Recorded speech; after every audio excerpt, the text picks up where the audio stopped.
Bom, de volta com o programa, agora o Antônio Roberto vai responder as suas perguntas. E deixa eu abrir aqui.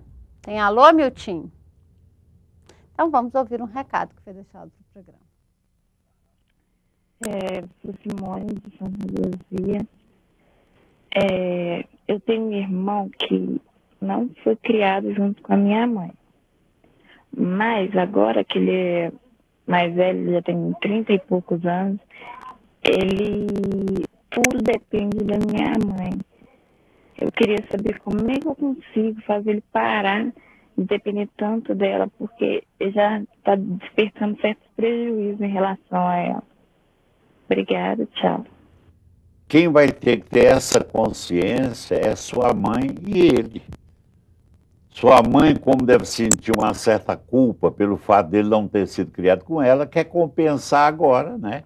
Lambuzando de ajudas, proteções, e ele está aproveitando para depender dela. Os dois é que tem que resolver essa relação. Agora o que você pode fazer? Trabalhe o seu ciúme, trabalhe a sua inveja, diminua o máximo o ciúme da sua mãe com ele, diminua o máximo a inveja de você não ser tão protegida quanto ele e cuida de você. Ele vai pagar o preço pelo fato de ser dependente. Ele terá dificuldades na vida, porque uma pessoa que não tem autonomia, ela terá muitas dificuldades, porque a vida mesmo se encarrega de dar o limite para os dependentes, né?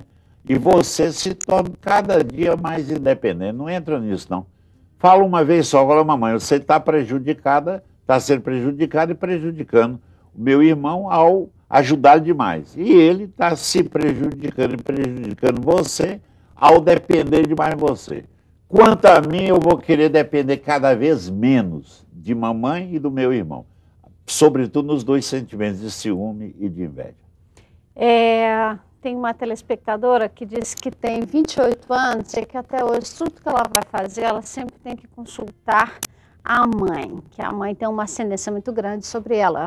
Ela perdeu o pai quando ela era criança e tal. E que as pessoas estão falando com ela que é doentia essa relação com a mãe dela, embora ela não acredite.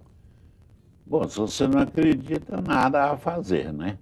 Quer dizer, eu fosse você, ao invés de acreditar ou desacreditar da opinião do outro, você testa essa opinião na prática.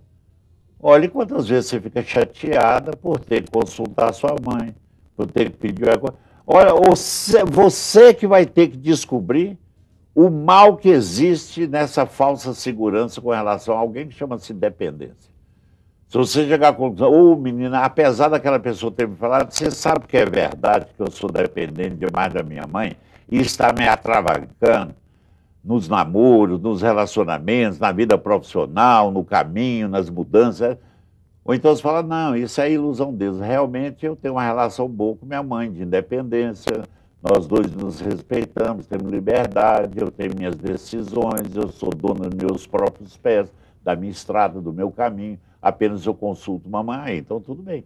Né? Mas só pela formulação que você fez, eu estou quase acreditando que seus amigos têm razão. Que é muito doente a sua relação com sua mãe, porque você diz, tudo que eu faço eu tenho que consultar a minha mãe. Quer dizer, é claro, consultar o pai, a mãe, o amigo sobre um assunto, é beleza, desde que eu não precise disso. Eu quero consultar, mas eu não preciso, sem eles eu acabo decidindo. Experimente decidir alguma coisa sem consultar a sua mãe. Se você sentir culpa, é porque você é dependente dela.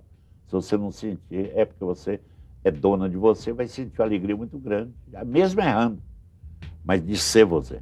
Obrigada. Obrigado também para você de casa, o meu abraço. Obrigada pela companhia. Amanhã a gente volta a se encontrar. Até lá.